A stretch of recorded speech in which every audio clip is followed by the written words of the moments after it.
મિત્રો, જંગલ અને કુદરત એ મનુષ્યને વારંવાર તેમના તરફ ખેંચતા હોય છે. ભારત દેશમાં કેટલાય જંગલો છે અને એમાં ખાસ ગુજરાતમાં આવેલ સૌરાષ્ટ્રમાં ગીરનું જંગલ જે કહેવાય છે તે તેની કુદરતી સંપત્તિ અને કુદરતી જે ખજાનો છે અને જે કુદરતનો આનંદ છે એના માટે તો જાણીતું જ છે જ, સાથે સાથે એશિયાટિક લાયન્સ એટલે એશિયાઈ સિંહ જેના માટે ખૂબ જ જાણીતું છે. અત્યારે હું એ જ જંગલની અંદર એક સરસ જગ્યાએ બેઠો છું. જગ્યાનું નામ છે લાયન રોડ ફાર્મ અને આપણે આજે જેમની સાથે વાત કરવાના છીએ જે ફાર્મની જેમણે સ્થાપના કરી છે એવા કાળુભાઈ વાળા સાથે, અને આપણે એમણે આ સ્થાપના શા કારણે કરી અને શું છે આ જંગલની આજુબાજુ એના વિશે આપણે વાત કરશું. કાળુભાઈ, આપનું સ્પીક બિંદાસમાં સ્વાગત છે.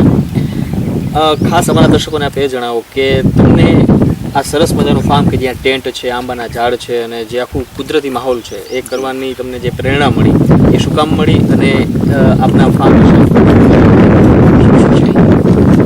આમ તો સર જંગલ તો વર્ષોથી છે અહીંયા, બરાબર, પણ અત્યાર સુધી પબ્લિકને ખબર જ નથી કે ગીરનું જંગલ શું છે. પણ છેલ્લા 15 વર્ષથી ધીરે ધીરે ટુરિસ્ટનો પ્રવાહ ગીર તરફ ખેંચાણો. એટલે હું એવું માનું છું કે ગીર તરફ પ્રવાહ ખેંચાવાનું મેઇન કારણ તો એ છે કે પોલ્યુશન. સિટીની અંદર મોટાભાગનું પોલ્યુશન, અશાંતિ, અને અત્યારે કોઈ પાસે સર ટાઈમ નથી, બરાબર. એટલે શાંતિ માટે થઈ અને કંઈક પણ નવીન જાણવા અને જોવાની પણ અત્યારે પબ્લિકને થોડીક જિજ્ઞાસા જાગી છે. એટલે ટુરિસ્ટનો જે પ્રવાહ છે એ સતત ગીર તરફ ખેંચાવા વર્ગો ધીમે ધીમે. અને એમાં પણ પાછું જે અમિતાભ બચ્ચનની એડ ગવર્મેન્ટે એને પેલું કર્યું છે, બરાબર, પ્રમોશન એના હિસાબે ટુરિસ્ટનો પ્રવાહ વધ્યો છે. અને અહીંયા શાસનમાં કોઈ એવી સુવિધાઓ હતી નહીં, હોટલોની આ તે. એટલે અમને એવું થયું કે ભાઈ આપણું પણ સ્વાર્થ અને પરમાર્થ બે વસ્તુ આની અંદર સામેલ થઈ શકે. એટલે આપણી રોજીરોટી હાલે, પ્લસ બહારની જે પબ્લિક આવે છે એને પર્યાવરણ વિશે, ગીર વિશે અને અહીંના જંગલમાં વસતા પશુ પક્ષીઓ વિશે પણ થોડુંક નોલેજ વધે.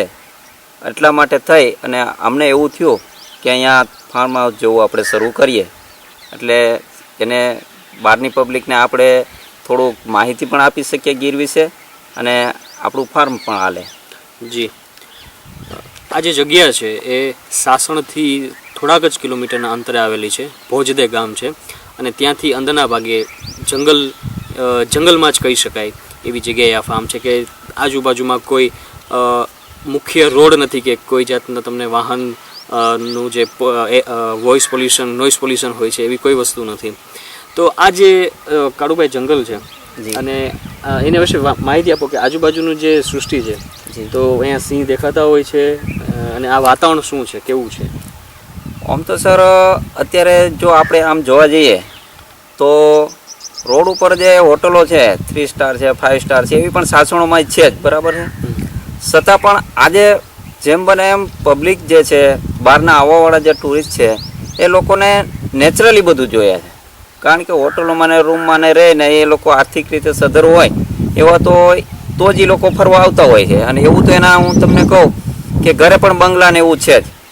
પણ આજે માણસ ભૌતિક સુખથી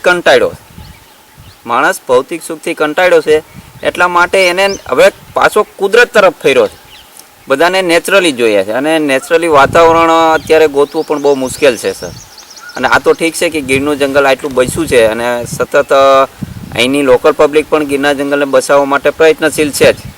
અત્યારે ગામડાની જે લોકલ પબ્લિક છે એને પણ હવે એવું થયું કે ભાઈ જો ગીરનું જંગલ બચશે તો એની પાછળ આપણો એક ઘણી રોજીરોટી છે.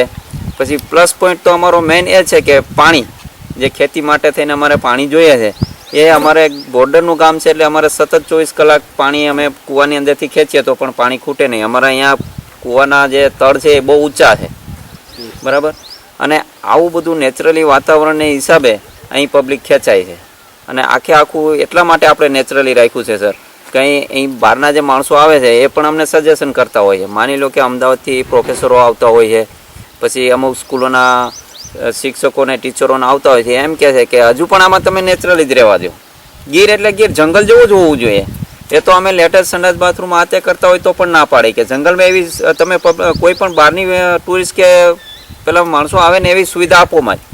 જંગલમાં પેલા માલધારીઓ કઈ રીતે રહેતા હતા, એનું જીવન કેવું હતું, બહારના માણસો જે આવે છે એને એવો તમે એક્સપિરિયન્સ કરાવો હોય કે તમારે ખેતરને ફરતી વાડે વહેલા હોય, પછી જે કુદરતી જે ઉગેલી જે વસ્તુ હોય એ એમનેમ જ રહેવા દો. એ લોકો તો એમ જ કહે છે, પણ અમે થોડુંક એમાં ફેરફાર કરીએ, કારણ કે આવનારા માણસોને પાછું બધાનો મગજ એક સરખા ન હોય, કોઈને નેચરલી વસ્તુ થોડીક ઓછી પણ ગમતી હોય એવું પણ બનતું હોય. એટલે આમ જોઈએ તો ખરેખર જે નેચરલી વસ્તુ છે ને સર, એ હું તો એવું માનું કે હોવી જ જોઈએ. જો કુદરતે તો એનો ક્રમ વ્યવસ્થિત જ રાખ્યો હતો, બરાબર, પણ માણસે જ પોતે પોતાના પગ ઉપર કુવાડો માર્યો. બાકી આમ તમે જોવા જાઓ તો આખું ચક્ર છે એ કમ્પ્લેટ જ હતું, બરાબર. કુદરત વસ્તી નિયંત્રણ પોતાની જાતે કરતો હતો.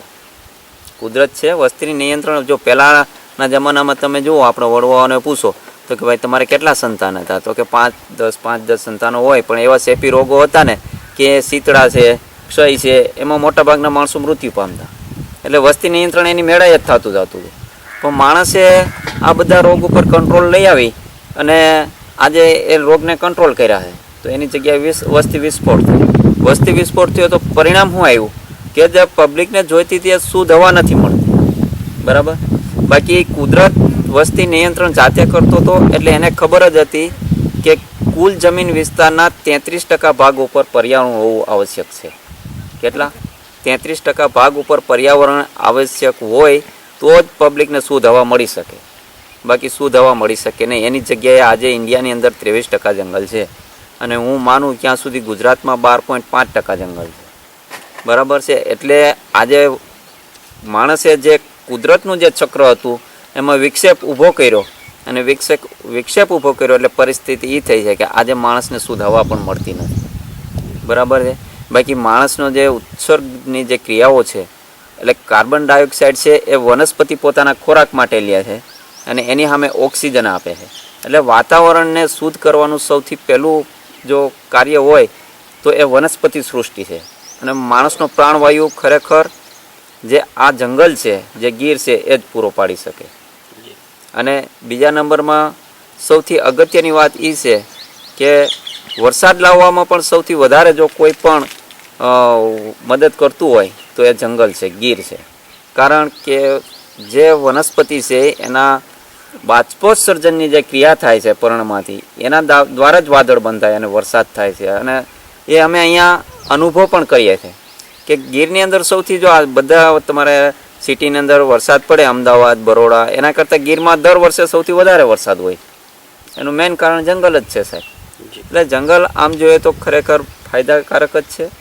અને જંગલની જાળવણી કરવી એ પણ ખાસ કરીને તો બોર્ડરના બધા લોકલ પબ્લિકની પહેલી ફરજ આવે છે. અને અત્યારે બધા કરે જ છે. બધાને અત્યારે હવે સજાગ તો થયા જ છે, બધા જાગૃત જ થયા છે અત્યારે એમ. જી. ગીરનું જંગલ સિંહથી ખૂબ જ ઓળખાય છે. તો મારો પ્રશ્ન એ છે કે અહીંયા જે ટુરિસ્ટ આવતા હશે એ સિંહ જોવાની એક ઈચ્છા લઈને આવતા હશે, અને અન્ય જીવસૃષ્ટિ જે છે વન્યજીવ એને જોવાની ઈચ્છા લઈને આવતા હશે. તો આપણું અહીંયા જે ફાર્મ છે, બરાબર, અને આજુબાજુ જે જંગલ છે, તો ફાર્મ ઉપર અને આજુબાજુના જંગલમાં શું આ કયા વન્યજીવો આપે જોયા છે અને બીજા લોકો પણ જોઈ શકતા હોય છે? સિંહ દીપડા બધું અહીંયા જોઈ શકાય છે? સર, સિંહ એશિયાટિક લાઇન માટે તો ગીરનું જંગલ ફેમસ છે જ, એમાં તો કોઈ બે મત નથી, બરાબર છે. પણ એવું છે સર કે જો ફાર્મની આસપાસ તો સિંહ માટે એક તો પહેલાં કોઈ ચોક્કસ મર્યાદિત જગ્યા હોય જ ન શકે.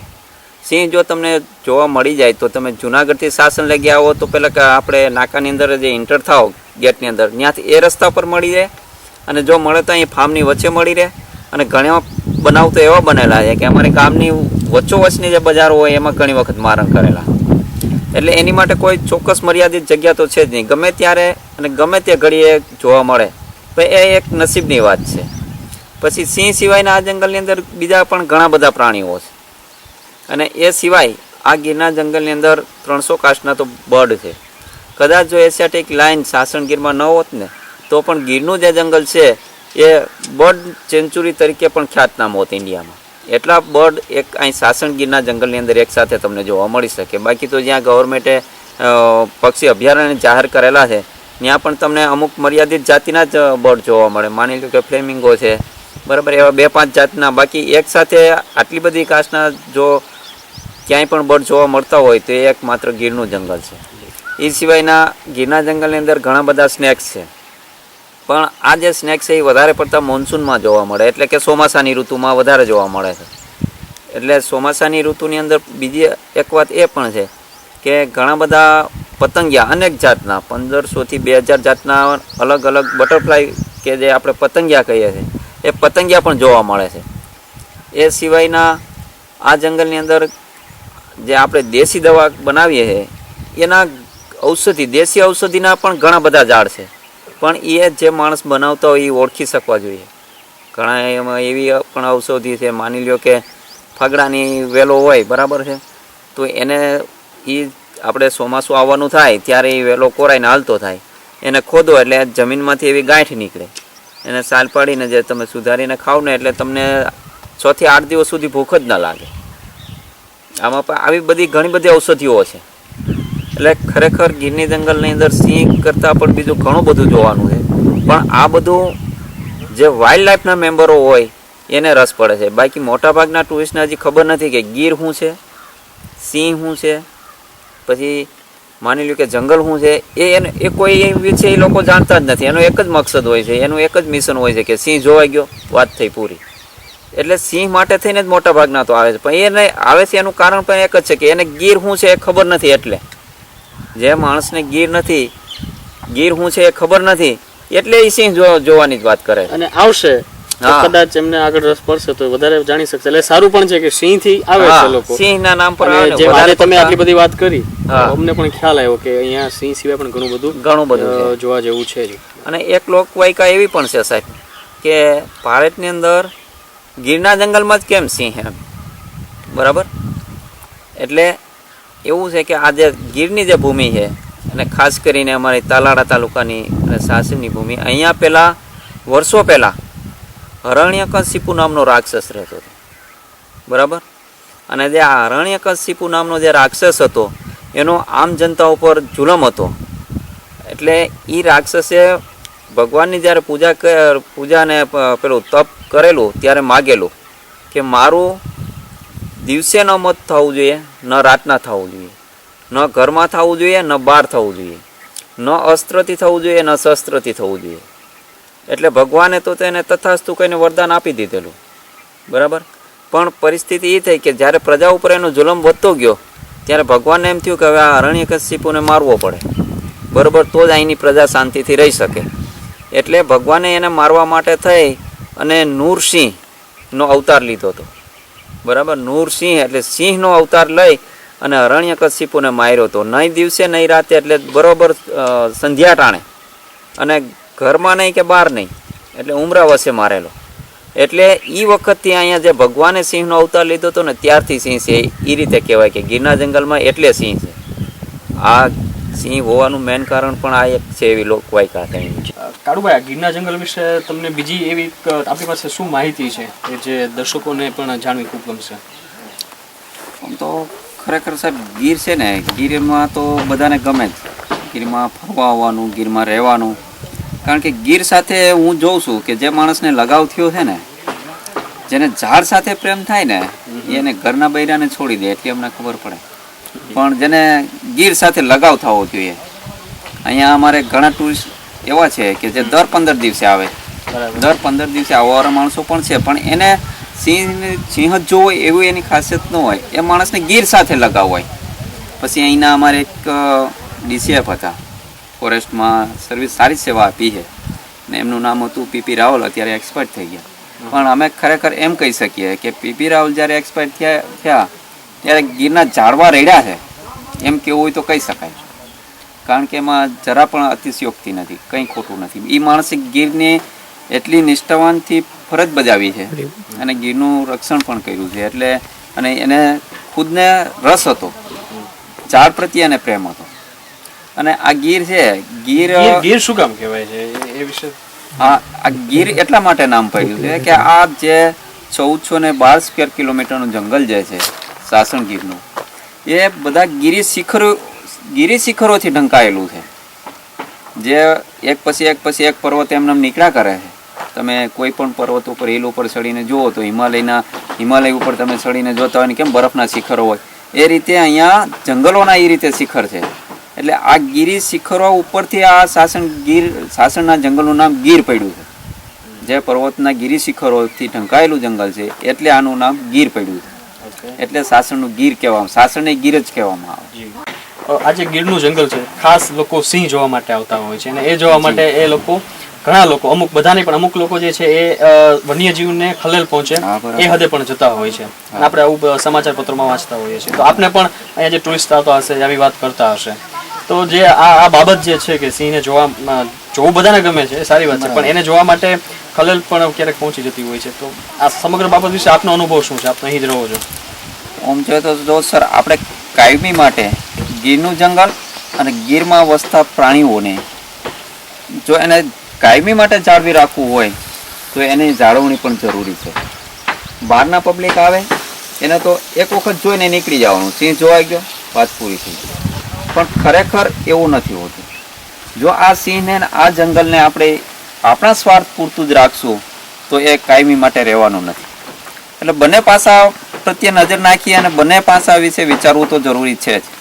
કારણ કે એક બાજુ ગીર અને ગીરમાં વસતા એનિમલ એટલે કે પ્રાણી, અને બીજી બાજુ બહારથી આવતા ટુરિસ્ટ, બરાબર છે. એટલે ખરેખર તો ફોરેસ્ટ ડિપાર્ટમેન્ટનો અભિગમ પણ હકારાત્મક જ છે, પોઝિટિવ જ છે કે ભાઈ બહારથી જે ટુરિસ્ટ આવે છે એને શક્ય એટલા સિંહ બતાવવા, એની માટેને બે ઓપ્શન છે, ગીર ઇન્ટરપ્રિટેશન ઝોન અને સિંહ સદન સાસણ. એ લોકો પણ પ્રયત્નશીલ તો હોય જ છે, પણ એની સાથે સાથે એ પણ જોઈ છે એ લોકો કે વન્ય પ્રાણી છે એને ડિસ્ટર્બ નથી થતી કે નહીં, ડિસ્ટર્બ થાય છે કે કેમ, એ એના માટે ખાસ મહત્ત્વનું. અને એનાથી વધારે મહત્ત્વનું તો આપણા માટે છે, કારણ કે બોર્ડર માટેની જે પ્રજાઓ રહે છે એને પણ જો કે અમે એટલા માટે સજાગ જ છીએ કે રાતના કોઈ પણ ટુરિસ્ટ કહે તો પણ અમે લઈ જવા માટે તૈયાર નથી થતા સિંહ બતાવવા માટે. પછી કોઈ માણસો એને ડિસ્ટર્બ કરતા હોય, સિંહ એક રોયલ પ્રાણી જ છે સર. સિંહની તાકાત આગળ માણસ કંઈ ન કહેવાય, પણ સિંહ એની મર્યાદામાં રહે છે. અને બહારના આવતા માણસો ઘણી વખત અમને એમ પણ કહેતા હોય કે કાળુભાઈ આ તો કૂતરા જેવા છે, કે સિંહ તો કંઈ બોલતા નથી. એ કૂતરા જેવા નથી, પણ એ જે જંગલનો રાજા છે, અને રાજા છે એટલે એ એના સ્વભાવ પ્રમાણે પબ્લિકને જાતિ કરે છે. એટલે એવું નહીં માનવાનું કે આનામાં કાંઈ નહીં, તો તાકાતનો તો ખજાનો જ છે. સિંહ આગળ માણસ કંઈ પણ નથી એમ કહે તો પણ કહી શકાય. પણ સિંહ છે એ રોયલ પ્રાણી છે, એ એની મર્યાદા ઓળંગવાનો નથી. પણ સૃષ્ટિ ઉપર અમે તો એમ જ કહીએ છીએ કે સૌથી ખરાબમાં ખરાબ જો કોઈ પ્રાણી હોય તો માણસ જ છે. માણસ જ બધાને હેરાન કરે છે, બરાબર છે. બાકી વન્ય પ્રાણી તો માણસ કરતાં 10 ગણા સારા બધા, બરાબર. એટલે ખરેખર જે આ પબ્લિક જે ડિસ્ટર્બ કરે છે વન્ય પ્રાણીને, માની લ્યો કે અને વન્ય પ્રાણીના એની ઓલું પેલે શું કે એની જે ખલેલ પહોંચાડે છે ને એના ઓલામાં એ ન થવું જોઈએ. શક્ય એટલું એને શાંતિ એના ઘરમાં આપણે જઈએ છીએ, એ આપણા ઘરમાં નથી આવતા. ખરેખર તો એને જંગલમાં મુક્તપણે વિહરવા દેવા જોઈએ. રાતના એના શિકારનો ટાઈમ હોય છે, બરાબર. બને ક્યાં લગી રાતના તો નીકળવું જ ન જોઈએ. ઠીક છે કે અમે અમારા ફાર્મથી ઘરે જતા હોઈએ ગામમાં, અને ગામમાંથી ફાર્મે આવતા હોય ને રસ્તામાં મળે તો આપણે એને એમ પણ નથી કહેવાના કે ભાઈ તું અહીં હું કમે આવ્યો, બરાબર છે. એ તો એની મરજીની વાત છે. તો એક વાત જુદી છે, પણ આપણે ઈરાદાપૂર્વક એના વિસ્તારની અંદર જઈ અને એને ડિસ્ટર્બ કરીએ એ યોગ્ય નથી. કાળુભાઈ, આપ ગીરના જ રહેવાસી છો એવું કહી શકાય, બરાબર છે, કે આપ અહીં જ રહો છો. તો મને એક ખાસ પ્રશ્ન થાય છે કે આપે સિંહ તો ઘણી વાર જોયા હશે, રાઈટ? તો એમાંના આપને યાદગાર રહી ગયા હોય એવા બે એક ચુનિંદા પ્રસંગો દર્શકોને આપો. હવે સર એમાં એક વખત એવું બન્યું કે અમારે અહીંયા ભેંસો લઈને વાડી આવતા હતા, બરાબર. અને એમાંથી ભેંસો ભેગી થઈ, એટલે એક અમારી ભેંસની જે પાડી હોય એ અલગથી થઈ ગઈ. એટલે હું એને ગોતવા માટે ગયો તો ત્યાં અમારા ખેતરથી થોડાક આપણે 500 મીટર આલીએ એટલે નદી આવે છે. હવે એ હું તમને કહું, હું ઓલા પેલી ભેંસની પાડીને ગોતતો હતો અને સિંહણ છે જે એ નદીમાં બેઠેલી. એટલે મને પણ ખ્યાલ નહીં, હું તો પહેલાંના પગલાં જોઈ ભેંસના ને એને એ રીતે આમ ઊંધું ગાલી અને હાલ્યો જતો હતો, બરાબર. અને સિંહણને ખબર નહીં કાંઈ માણસ આવે છે, એને મસ્તીમાં જ બેઠી હતી. એટલે એમ માનો નહીં કે ખરેખર 10 ફૂટનું ડિસ્ટન્સ પણ હશે. એટલે 10 ફૂટના ડિસ્ટન્સથી મેં જોઈ કે ભાઈ આ તો અહીંયા બેઠી છે. પછી મને ખ્યાલ આવ્યો કે સિંહણ બેઠી, મારા હાથમાં પણ કંઈ નહોતું. એટલે હું ધીરે ધીરે હળવે પૈકી પાછો એમને માલીને નદીનો કાંઠો ચડી ગયો અને સિંહણ જે હતી એની મસ્તીમાં જ એમને સાહેબ બેઠી રહી. અને ખરેખર એ દ્રશ્ય આપણે જોઈએ તો આપણે એમ થાય કે આ પ્રાણી કેટલું ઓલું છે કે જે આપણે માણસ હતું, આપણે એક માણસ કહેવાય, ખરેખર આપણું એની આગળ કશું પણ ના હાલે. જો એ ધારે તો આપણે ન્યા ને ન્યા ફાડી ખાય, બરાબર, પણ એ એની મસ્તીમાં બેઠી રહી. અને મને પણ થોડુંક અહીં વર્ષોથી અમે રહીએ તો એવું થયું, થોડોક ડર લાગ્યો ખરી કે આજ તો મરી ગયા, આટલા ડિસ્ટન્સથી હાવ નજીક આવી સિંહણ, પણ સિંહણ એમને બેઠી રહી અને હું ધીરે ધીરે નદીનો કાંઠો ચડી ગયો. એટલે હાવ નજીકથી જોયું હોય એવો પેલો બનાવ એ બનેલો. અને એ સિવાય એક વખત અમે નાના હતા ને ત્યારે હું ભણતો, એટલે વેકેશન એવું હોય ત્યારે ભેંસો ચરાવવાને જઈએ જંગલની અંદર, બળદો અને ભેંસો ને એવું. ત્યારે એક વખત જે અમારા ભેંસોની અંદર હાવજ પડ્યા, અમે એમ કહીએ હાવજ પડ્યા, મારણ કરવા પડે ને એટલે એમ. અને ત્યારે જે અમે મારણ કરતેલા જોયેલા ને સાહેબ, એ અમારો નજીકનો અનુભવ કે જે મારણ કરતા પણ અમે સિંહને જોયેલા. મિત્રો, કાળુભાઈ આપને ગીર જંગલ, સિંહ અને એની વન્ય સૃષ્ટિ અને એમનું જે ફાર્મ છે લાયન રોર ફાર્મ, એના વિશે ઘણી બધી માહિતી આપી, ઘણી બધી નવી કહી શકાય એવી માહિતી આપી. ખૂબ જ તમારી સાથે વાત કરી અને મજા આવી, અને અમારા દર્શકોને પણ ખૂબ જ મજા આવી હશે એવું માનું છું. આપનો ખૂબ ખૂબ આભાર, અને આપણે ફરીથી મળતા રહીશું. જી, થેન્ક યુ.